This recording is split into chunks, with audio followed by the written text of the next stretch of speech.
Hi guys, welcome to another session of News in 30 minutes. So today let us discuss the few important issues on the 20th of October 2023.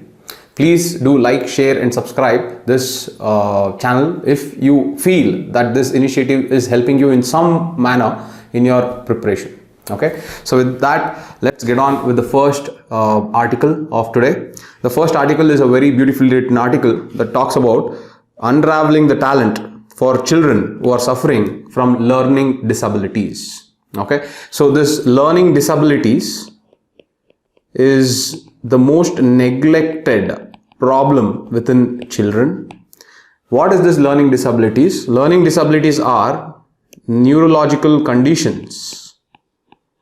They are neurological conditions which affect the way we process information to our brain. Okay, so basically learning disabilities are the way we read, write and understand language as well as maths. So all this together is known as learning disabilities. Okay, but in India, according to UNESCO report, in India, around 78 lakh children suffer from learning disabilities. Okay, and out of this 78 lakh children who suffer from learning disabilities, 3/4 are out of school, which is very unfortunate. Okay, I'll come back to this fact because learning disabilities is not to be considered as incurable. Learning disabilities is not something that will not allow the children to unleash their potential, because the fact is Isaac Newton, Albert Einstein, okay, then we have Thomas Edison, we have Ludwig von Beethoven, we have Tom Cruise. Okay, look at this, all the stalwarts in the sectors that they are in, all the experts in those sectors, all these people suffered from learning disabilities. So learning disability should not become an obstacle for a child to unleash his or her potential. That is the most important aspect. Okay, but in India, though 78 lakh children are suffering from disability, learning disability, 3/4 of them are out of school. The only reason is because there is no proper assessment and there is no proper training in these students to overcome this disability. Okay, this is the major problem. Okay, so this is what this article talks about. If we have to unravel the potential of these children, we have to assess the learning disabilities and take steps to train these children to overcome these learning disabilities. Okay, and one more aspect from prelims perspective, learning disabilities are of 5 types. When we take learning disabilities, there are 5 types. Okay, the first is attention deficit hyperactive disorder. They call this ADHD. Okay, attention deficit hyperactive disorder. In this, the children suffering from this ADHD, they usually have they cannot sit still. Okay, they have very less control over self. Okay, so this is what is attention deficit hyperactive disorder. The second learning disability is dyslexia. Okay, as you know, dyslexia is problem in processing language. Remember Tare Zameen Par movie, in which a kid is suffering from dyslexia and Amir Khan helps out that kid. So this is what is dyslexia. The third is dyscalculia.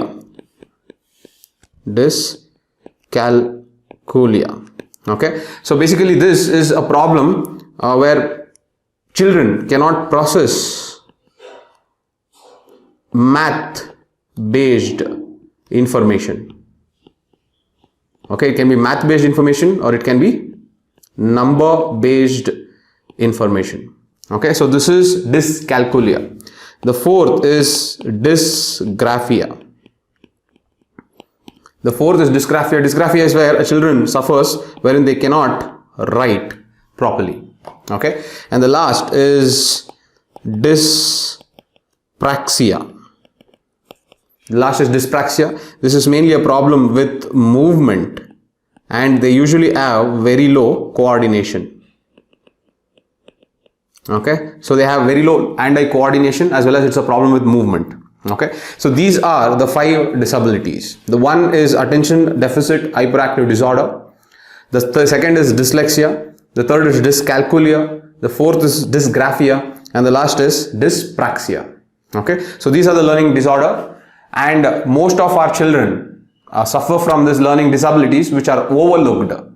And the article tells that we should not overlook this, because if we overlook this learning disabilities, the children or the child in the school will assume by default that there is something wrong with them and they will not excel in the field of interest that they are, they want to excel.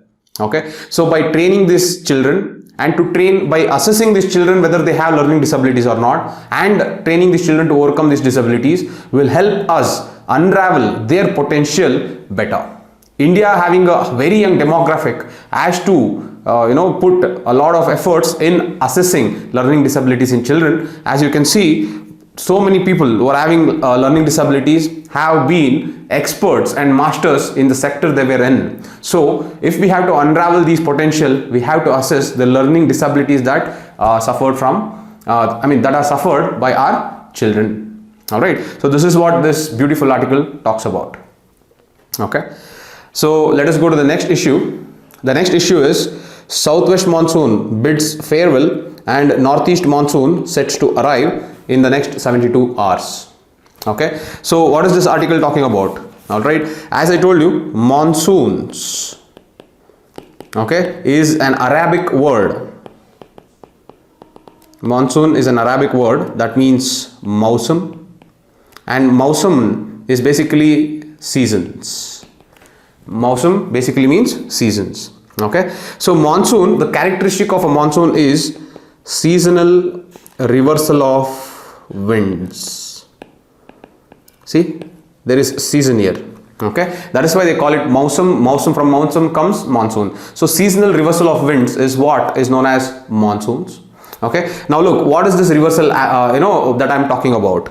If we take this as India,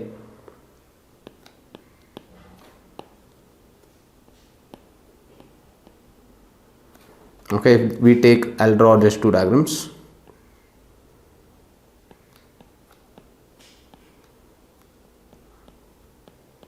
Okay, if we take this as India, now from the month of June to September,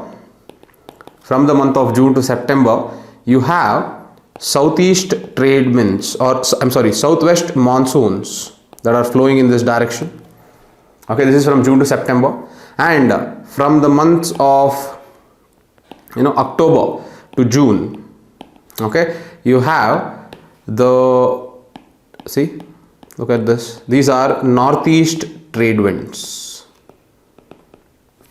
Okay, so look at this. The point I'm trying to make is, can you see the reversal happening? For 6 months the wind flows in this direction, and the rest of the 6 months the wind flows in this direction. This characteristic of seasonal reversal of winds is known as monsoons. Okay, so monsoons basically is seasons, and it is manifested in the form of seasonal reversal of winds. So in 1 year, if the winds flow for 6 months in one direction, the wind will flow exactly in the opposite direction for the next 6 months. This is what is monsoons. So in this, as I have already told you, this is what is southwest monsoons.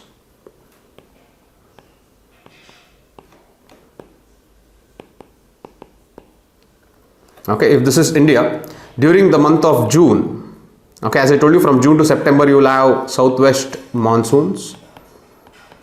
correct? So during the month of June, that is summer season, the land gets intensely heated up. So intensely heated up means it becomes low pressure, and since India is surrounded by oceans, the oceans become high pressure. So from oceans, the winds start moving from high pressure to low pressure. This is what is southwest monsoons. Okay, this is what is southwest monsoons. So this happens from June to September. And one more fact that you should know is the monsoons starts at June 1st along the coast of Kerala, and when it starts, it is known as monsoon burst. Okay, now by June 10th, the monsoons would have spread to the entire country. Okay, this is one fact. The next is September 15th, the monsoons will start withdrawing. The monsoons will withdraw, and by October 15th, the withdrawal is completed throughout the country. Okay, the entire country, the monsoon is withdrawn. As you can see, October 15th is the date where the southwest monsoons completely withdraws. Okay, but as you can see, this year there has been 4 days delay. So instead of withdrawing on October 15th, October 19th, the southwest monsoons have withdrawn. That is what is the first part. Okay, so the southwest monsoon bids farewell to India. Okay, so instead of October 15th, the withdrawal has happened in October 19th. Okay, now what is northeast monsoons? Okay, what is northeast monsoons? Okay, so if we take this as the India map,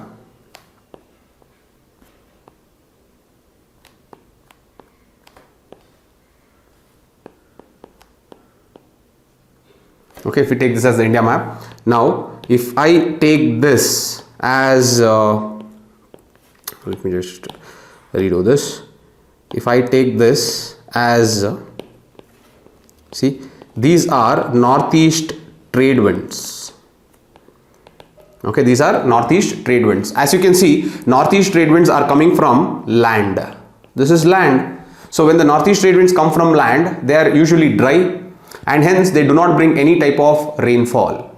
However, these northeast trade winds, okay, these northeast trade winds, when they cross Bay of Bengal, these northeast trade winds, when they cross Bay of Bengal, they pick up the moisture from Bay of Bengal and they give rainfall mainly to Tamil Nadu, Andhra Pradesh, Karnataka and Kerala.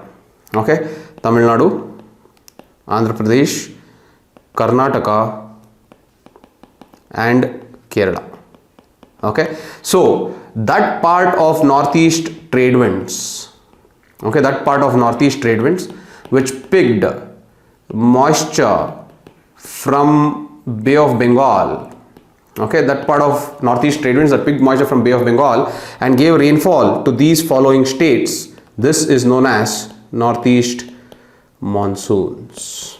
Okay, so for 6 months you have southwest monsoons, and then the next few months you have northeast monsoons. Now, as you know, the northeast monsoons usually start from October 22nd. Okay, that is why in this article they say that in the next 72 hours you are going to see the arrival of northeast monsoons. Okay, so this is what is the difference. This is what is monsoons, what is southwest monsoons, and what is northeast monsoons. Northeast monsoons plays a very important role for the growing of samba crops, okay, and the growing of winter crops in South India. So this is a very, very important phenomenon.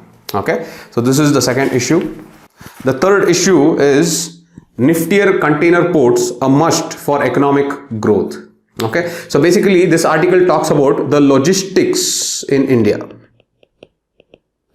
It talks about logistics in India.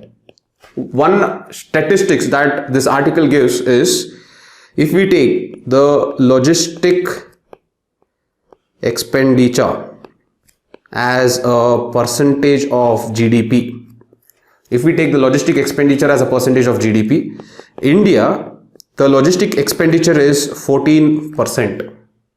Okay, and let me just elaborate this. India, it is 14%. If we take USA or EU, it is 8%.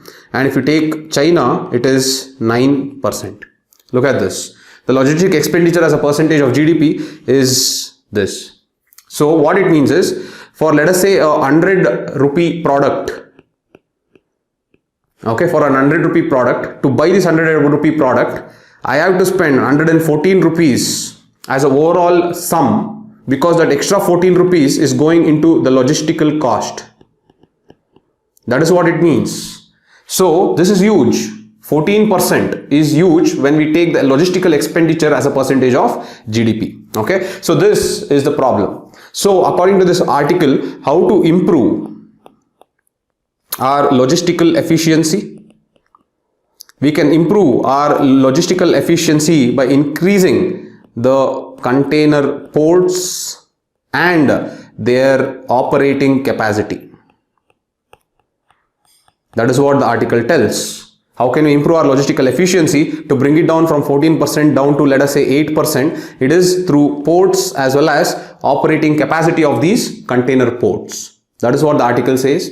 However, the article says in India, there are some challenges when it comes to ports. There are challenges when it comes to ports. So let us look at the challenges. Now look at this. There are challenges when we come to ports. So what are the challenges? I'll just tell what this article has written. Very good points. You should have a note of this. See, as and when you keep covering current affairs, your syllabus points also keeps getting done. For example, few days back we discussed about the challenges of airports in India, the challenges of the airport infrastructure, right? So that completed the airport part of it. Now we are discussing about ports, so this completes the ports part of it. Overall, once you get airports, roadways, ports, other things, the entire infrastructure will be done. So like this, incrementally, when you keep covering the issues of current affairs, like that, your static part will also get covered with this particular issues. Okay, this is why you have to enjoy doing current affairs and you have to enjoy reading the newspapers. You should not do it for the sake of just reading it out of compulsion. Okay, anyways, coming back to this, as I told you, if we have to improve the logistical efficiency, we have to improve the ports functioning as well as operational capacity.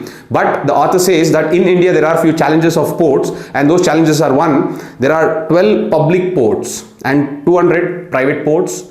Public, private. Okay, they are not talking about major, minor, so be careful. So there are 12 public ports and 200 private ports, and the author says that most of the private ports are still in preliminary stage. Okay, that's one problem. Many private ports are still in preliminary stage. The second is the turnaround time in India. Okay, the turnaround time is almost 1 day in India. What is turnaround time? From the time the ship has arrived to the time the ship departures. Okay, the ship comes, it will deload all the load, it will remove all the load and put it in the port, and then it has to leave, correct? So the time between the arrival and departure is almost 1 day. This 1 day is almost 60% higher than the average of the world. Okay, that means that you are spending too much of time unproductively. That is what it means. The ship is spending too much of time within the port unproductively. That is the next problem. So our turnaround time is very high. The third is inadequate evacuation capacity. Okay, what evacuation capacity means? What? See, if this is the Indian peninsula, and let us say that this is a port. So a ship comes, docks near the port, it will unload all the goods.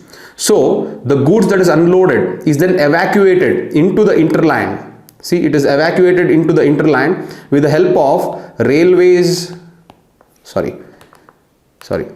with the help of railways and roadways. Okay, so this is what is evacuation capacity. So the faster we are able to evacuate, the more efficient our port is, correct? But what happens when the railways and roadways themselves are cluttered? When they themselves have very low efficiency, then this evacuation from the port to this interland, okay, these are known as interland. This is interland, these are port. So the evacuation from the port to the interland reduces. So when the evacuation from the port to the interland reduces, that results in inadequate evacuation capacity.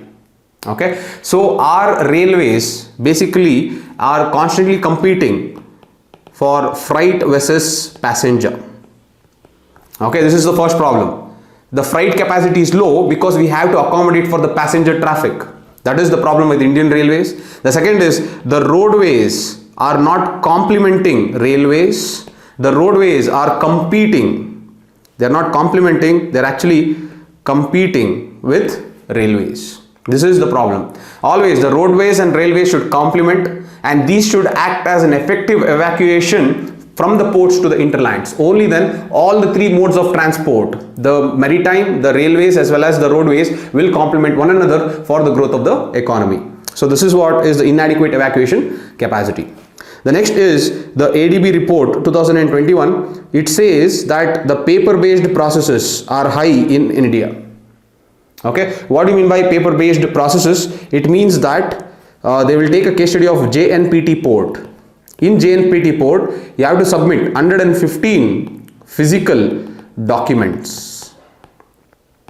Okay, so 115 physical documents has to be submitted if that particular consignment has to be approved. This is again a bureaucratic inertia.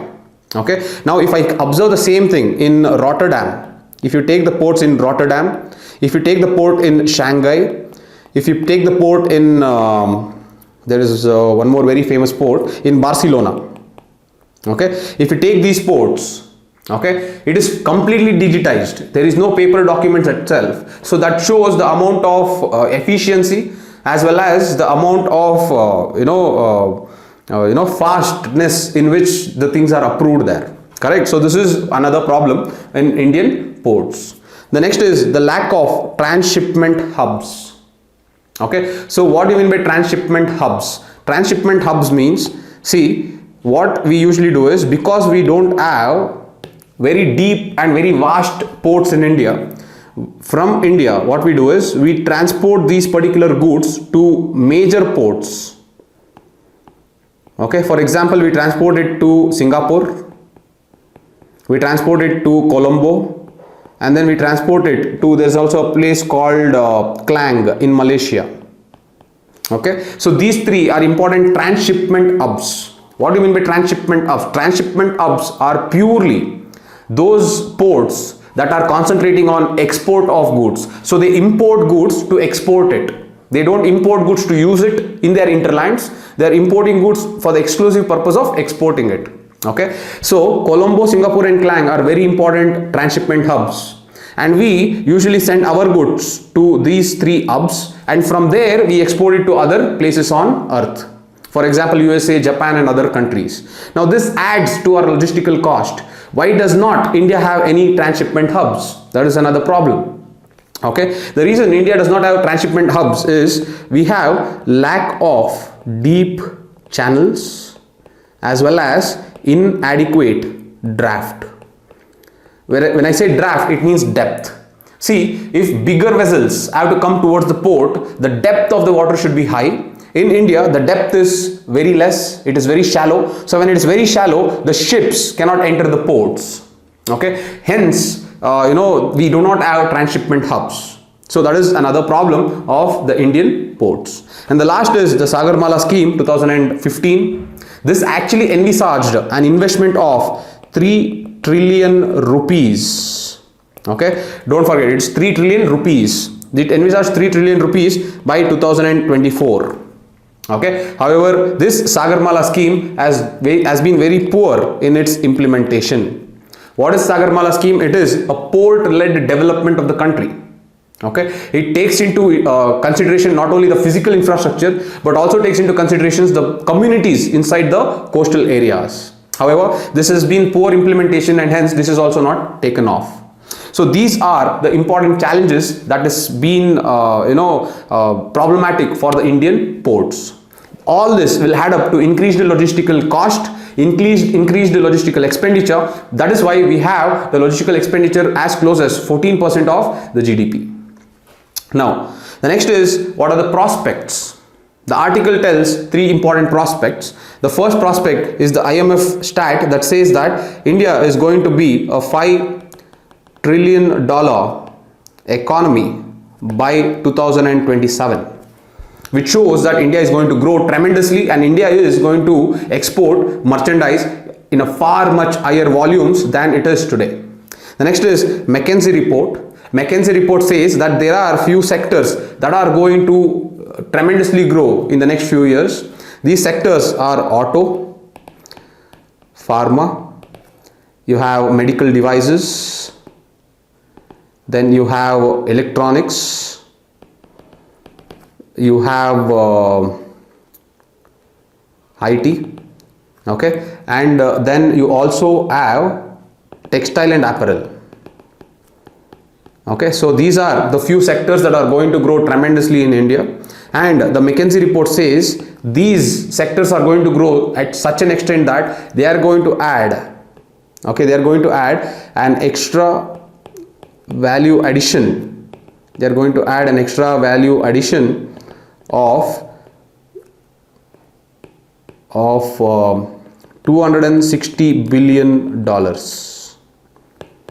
Okay, so these sectors are going to add an extra value addition to our exports. Okay, it is going to add an extra value addition to the exports of the range of $260 billion. This is significant because this is a 300% rise. Okay, this is a 300% rise from 2018. Okay, and they say, McKinsey report predicts that this will happen by 2030. So they predict that from between 2018 and 2030, the extra value addition of exports is going to be almost 300% rise. That is huge.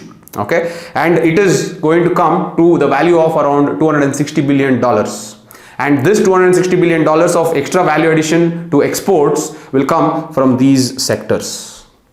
So this is what the McKinsey report says. That shows that we have a very high potential to improve our maritime trade and to reduce our logistical efficiency. The last is container handling capacity. Currently, the container handling capacity of ours is 6 million TEU. TEU means 20 foot equivalent units. Okay, it means 20 foot equivalent units. Okay, and it is predicted that by 2030 the container handling capacity of India is going to rise to 120 million TEU. Okay, again this is also given by McKinsey report itself. So on one hand it says that our value added exports is going to increase to $260 billion by 2030. That is 300% rise compared to 2018.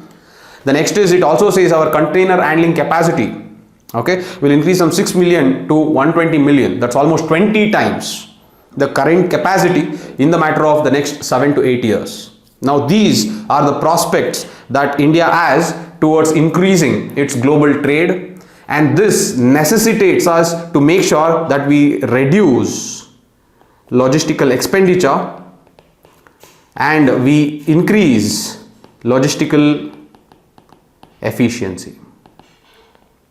Okay, so this is what are the prospects. The next is suggestions. Okay, the first suggestion that the author gives is the railways. The railways has to improve its freight capacity. It has to improve its freight efficiency. Okay, for this we are coming up with industrial corridors, we are coming up with freight corridors, the dedicated zones where railways will only concentrate on freights. However, this plays an important role in evacuation efficiency, and overall it will bring down the logistical cost. This is one. The second is, the article tells that we have to increase the private players in ports. For that we have to bring reforms in ports, and we have to facilitate the private players to take up as much development of port as possible. Okay, the article ends by telling a case study of Shenzhen. Okay, Shenzhen is the third highest GDP city in China. It is third, the first being Beijing, the second being Shanghai. After Beijing and Shanghai, Shenzhen is the third highest contributing GDP to China's economy. Okay, now this Shenzhen, just 40 years back in 1980s, basically was a fishing village. And today, Shenzhen is able to come third in the contribution to GDP in China's economy. Means the only reason why it has grown so much is because of the port-led development. The port-led development model here has been so successful that it shows the power of how ports can help in the development of an economy.